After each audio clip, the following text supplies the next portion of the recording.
The answers slipped us by back then, but not on my watch.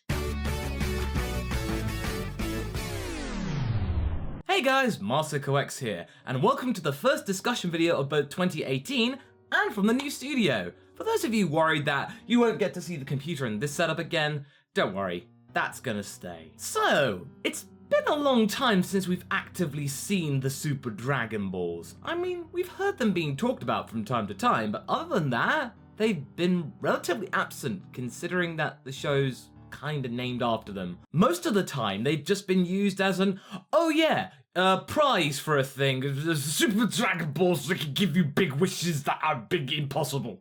The only really significant use that I can really think off the top of my head is them being an accessory to Zamasu's plan for ultimate domination of all of the Omniverses and stuff like that. Ultimate godly justice. Nevertheless, despite all of this inconsistent importance to the universe at large, I think that the Super Dragon Balls have a really significant importance behind them. So what do we know about them based on Dragon Ball Super? Well, for most of the facts, you have to go back to episode 31, where we go to Zeno, where Bulma's asking the questions about the Super Dragon Balls. Most of the time, he's just going, blah de blah blah blah de blah blah blah de blah blah blah, as some kind of comedic plot device, but when you actually stop and listen to what he's saying, it pretty much has most of the clues we need. They were created in the 41st year of the Divine Calendar, and if we stop and think about that number for a second, it's a sort of indirect reference. It might not be an incidental number. It might be a tongue-in-cheek reference to the number 42 from The Hitchhiker's Guide to the Galaxy, a personal favourite of mine. Douglas Adams created the question to life, the universe, and everything. It was the ultimate answer based on the computer Deep Thought, and it came up with the number 42 after 7.5 million years of thinking about it. And since then, most pieces of modern science fiction refer to the number 42 in one way or another, so it's been done to death many times. So maybe the makers of Dragon Ball Super thought, well, okay, instead of 42, let's do 41. Yeah, let's be different. It might be a sly wink to the reference without being too in your face about it. Now let's take a look at the website Affinity Numerology, as well as my own experience with numerology as a kid. I somehow find it really fascinating back then, about what the number 41 means, what it denotes. 41 will pursue anything that interests it as long as its interest is maintained. Note that sentence there.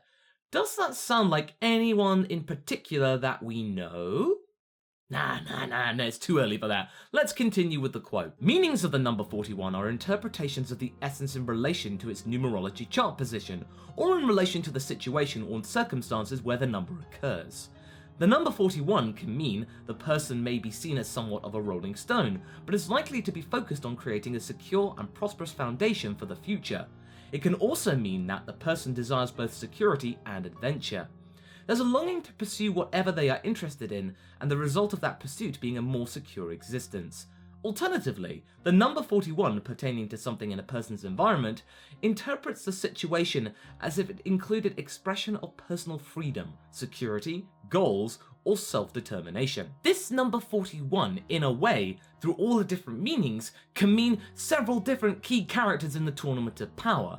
So that rolling stone, for example, that could be referring to Jiren, who's seeking peace, not wanting to destroy people. He's very strong, very stable, but just slow moving. It could also refer to Vegeta, who is looking for security in oneself, as well as just actually seeking answers, trying to put old bugbears to bed, as well, of course, making sure that he's actually interested in something, namely defeating Kakarot, as well as winning the Tournament of Power, getting the Super Dragon Balls, and now trying to make sure that Universe 6 comes back so that means he can train Kaba some more. And then we have Goku, who is lusting after personal freedom and self-determination. We know about the self-determination quite clearly, and personal freedom to go out there and train some more, because that's all he does. The number 41 can also possibly allude to angels, and angels are very critical in the Tournament of Power.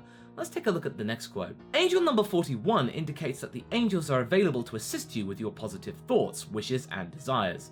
It is a message from your angels to remain very aware of your recurring thoughts, and the angels counsel you to make thoughtful and meaningful wishes at the moment as they are being manifested into your life.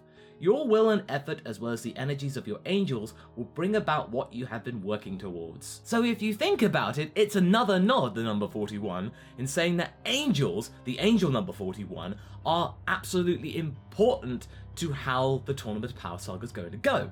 And we know that the angels are important to the God of Destruction because they help carry out the God of Destruction's wishes. And also in the Tournament of Power, they are not really helping per se, they're acting as coaches. They're just sitting at the back, observing, and then just kind of noting what's going on. So this has some allusions to it. But Masako, we were talking about Super Dragon Balls. You're throwing around all this number stuff. I didn't subscribe for a math lesson. Well, let's get back on track by then focusing on the most important part of all of this. The dragon god Zarama, the bloke who made that guy. The only things that we really know about Zarama is all the stuff that we learnt in episode 31. He created the Super Dragon Balls in a particular year, and he has a very odd sense of humor with the whole speaking in tongues and then adding pretty peas to actually enact a wish on Super Shenron. So, yeah, at least he's not boring. And I think that one thing we can agree upon is that Toei and the writing staff can do just as well as Toriyama in terms of subversion and just making really funny references to the past works of Dragon Ball, as well as potential future works. Ultra Instinct! But let's take a look at the name Zarama in particular. What does it mean? Because it's Dragon Ball, there's gotta be a food pun or some kind of name pun, and there is one in this case. It's referring to the animal that is the salamander. And oh my, these guys are very fascinating creatures, not just biologically, but mythologically as well. Now first off, when you look at them, you think they're lizards, but they're not lizards. They are amphibians. And of course they're most well known for the fact that they can regenerate their own lost limbs. These little guys are much like real life Namekians, only not so green and they're not based on slugs. Nor do they have a really particularly good dress sense. Also, they have really interesting lifespans. They start off their state as larvae that are fully aquatic. They don't actually venture out of the water until later on in their life. But when they fully mature, they end up on the land and then they stay there. But not actually all of them. There are certain varieties that kind of buck the trend. Have you ever heard of the term axolotl? And not because that's just a really cool word to say, axolotl. These guys are what you might describe as neotenic, which means they can actually have the ability to reproduce without reaching their mature state. And they also have the ability to transform, as it were. Not into giant killer robots like in Transformers, but in a different sense. They can adapt to their environment as and when they need to. So we have a badass transforming, regenerating aquatic creature, which has now inspired the dragon god of all time. You think that Kami with Shenron was cool? This guy. Kami got nothing on him. And okay, I was just talking about biology here, we haven't got to the mythological bit yet. There are some pretty fascinating stories about those too. In one of the earliest surviving descriptions of the salamander, Pliny the Elder noted that the creature is an animal like a lizard in shape and with a body speckled all over. It never comes out except during heavy showers and goes away the moment the weather becomes clear. Pliny recounts several other traits which are less credible, such as the ability to extinguish fire with the frigidity of their bodies, a quality which was reported as hearsay by Aristotle. Pliny also notes medicinal and poisonous properties, which are founded in fact on some level. Since many species of salamander, including fire salamanders and alpine salamanders, excrete toxic, physiologically active substances, regarded as so toxic that by twining around a tree it could poison the fruit and so kill anyone who ate them, and by falling into a well could slay all who drank from it. Not only that, but in the Renaissance period, they were either represented by white birds or lizard-like animals with kind of star-like markings. If only we had something that had star-like markings in Dragon Ball, it would make perfect sense. And over time, as people began to actually understand what salamanders are as an animal, the interpretations and meanings for these creatures changed. Perhaps the most profound symbolic meanings of the salamander are evident when we observe it in nature. To illustrate, the symbolism of water deals with transformation, intuition, and motion. Therefore, water-dwelling creatures such as the salamander hold symbolism of psyche, spirituality, emotion, and ease of motion. These attributes are intensified by the salamander's nocturnal nature because nighttime is symbolic of shadows, secrets, dreams, intuition, and psychic abilities too. Transformation, Intuition? Motion? Does that sound familiar to you, especially about what just happened recently in Dragon Ball Super? Born in the heat of battle, biologically adapting itself in order to actually become more intuitive and then actually survive in its surroundings? Becoming a little more spiritual in the process, as well as being terribly mobile. It's a connotation linked to the second half of the Tournament of Power, the Nocturnal phase. That's when Ultra Instinct showed up. Now that I actually think about it, based on this research, my previous theories about what this Ultra Instinct form might be, I thought that Goku was connected to the angels of past, but no, maybe he's got a direct line to the likes of Zarama. Zarama might be the bestower or the lender of the Ultra Instinct power for Goku. He is granting Goku this power by some kind of ancient means that no one of this day and age will understand or even begin to comprehend. Because if you think about it, if this guy can make the Super Dragon Balls, which can grant you absolutely anything you desire, there are no limits to it, then the guy could do anything as well. Because remember, with Dragon Balls and the subsequent dragon, they are only as powerful as the guy who made them. But Masako, why would he give Goku this power? What does he want? Where is he? What is his deal? Well, to at least get part of that answer, we need to look at Zarama's greatest creation, and I mean greatest. Super Shenron. This thing is huge, and when we first saw him, he was in an embryonic position, like he just came out of an egg, like maybe he was waking up from something, or maybe this was the first time that he was actually being used. Do you remember that scene from episode 41, despite the awkward animation, the absolute scale of this beast? That's a galaxy, right there. And that's a star, that's another galaxy, that's a smaller galaxy. You get the idea. This is a kind of trait that's often referred to serpentine creatures, or mythological things such as the Ouroboros. It's a picture of a serpent or a dragon eating its own tail, which most commonly represents the never-ending cycle of life and death, creation and destruction, nature as it's going along.